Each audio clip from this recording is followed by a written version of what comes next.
চীন তিব্বতের ইয়ারলুং জাংবো নদীর উপর বিশ্বের বৃহত্তম বাঁধ নির্মাণ করছে, যা ভারতে ব্রহ্মপুত্র এবং বাংলাদেশে যমুনা নামে পরিচিত।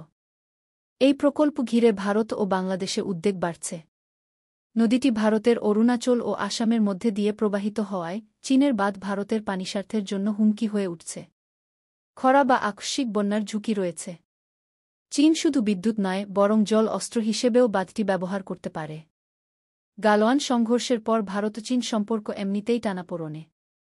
শুষ্ক মৌসুমে পানির প্রবাহ কমে যেতে পারে, যার ফলে কৃষি ও নদীজীবনে বিরূপ প্রভাব পড়বে। অথচ এই বিষয়ে চীন, ভারত ও বাংলাদেশের মধ্যে কোনো যৌথ চুক্তি নেই। আদিবাসী ও বৌদ্ধ জনগণের বসবাস জীবনধারায় বিপর্যয় ঘটতে পারে, পরিবেশ ধ্বংস ও স্থানচ্যুতির আশঙ্কা রয়েছে। ভারতের উত্তর-পূর্ব ও বাংলাদেশের উত্তরাঞ্চলের কৃষিভিত্তিক সমাজ নদীর উপর নির্ভরশীল। প্রবাহ কমলে তাদের জীবন ব্যবস্থা ক্ষতিগ্রস্ত হবে। একতরফা বাঁধ নির্মাণ দক্ষিণ এশিয়ায় জল যুদ্ধের নতুন অধ্যায় শুরু করতে পারে। পানি হতে পারে ভবিষ্যতের সংঘাতের উৎস। এই বাঁধ শুধু প্রযুক্তির অগ্রগতি নয়, এটি চীন, ভারত ও বাংলাদেশের মধ্যে জলনীতি, নিরাপত্তা এবং আঞ্চলিক রাজনীতির উত্তেজনাকে বাড়িয়ে দিচ্ছে।